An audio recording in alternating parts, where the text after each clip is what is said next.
So it is all about the relationships, right? कि आपके बेटे के बच्चों के साथ या बेटे की बीवी के साथ आपका क्या रवैया है, और आपके दामाद के साथ क्या रवैया है। क्योंकि बहू को आप मुश्किल जिंदगी करवाएंगे, लेकिन दामाद के लिए हर काम कर देंगे, हर काम कर लेंगे। दामाद के लिए तो बिच जाएंगे आप लोग। Hang in there. The ladies in my generation are all saying कि अगर कोई आफ्टर लाइफ है तो उसके अंदर हम तो दामाद बन के दामाद पैदा बन होना के चाहेंगे. वापस I आएंगे। want to be a दामाद in every life I get because they are living the life. The What? way What we you treat our saying? son-in-laws. What you're saying? We are not raising girls anymore to allow damads of that nature, and be careful. Yeah, yet still, Rahela, even today with girls like these, the difference is in our face. It's stark. The It's way stark. we treat our damads is like, and men in general.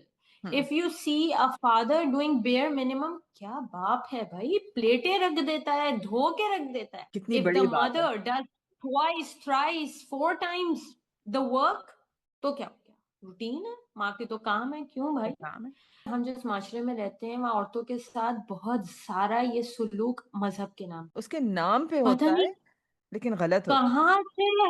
And you know if you actually dig into Islam and if you only do like, अभी आप सिर्फ सतही तरीके से पढ़ें, आपका brain burst हो जाता है कि ये कौन सी औरत की लाइफ है भाई. The kind of rights Allah has given women, the kind of empowerment. जब प्रॉफिट के पास किसी ने पूछा कि मुझ पे हक ज्यादा किसका है, पहली दफा माँ कहा, दूसरी दफा माँ कहा, तीसरी दफा माँ कहा, चौथी दफा बाप कहा. कहते हैं आपको नजर आ गया 3:1 के रेशियो के ऊपर जो है माँ का औरत का दर्जा रख दिया गया. कहते हैं और आप यहाँ पे सिर्फ एक औरत है हमारे मुआशरे में जिसके साथ ये बुरा सुलूक होता है, वो है बीवी. क्योंकि ये मर्द जो है जनरली ये अपनी माँ के ऊपर तो वो कुछ नहीं कह सकता, कुछ कह सकता है कुछ नहीं कह सकता, उसको क्वीन की तरह रखेगा. बहन जो है वो तो उसका किसी जो और की हो गई। बाप है हाँ। वो हो गई किसी और की. फिर इस आदमी की अपनी बेटी हुई, तो वो between the wife and the daughter कई दफा ये होगा कि वो बेटी को तरजीह देगा.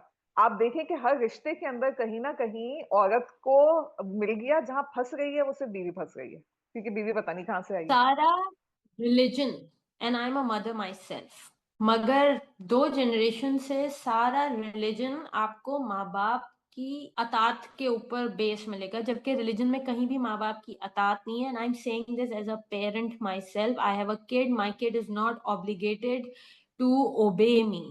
My kid is obligated to obey to the word of God and the Prophet sallallahu alaihi wasallam's life. That Right. is his only implication to obey. लेकिन जहां भी बीवी के हुकूक की बात आएगी वहां कोई दीन नहीं है, वहां सिर्फ कल्चर है.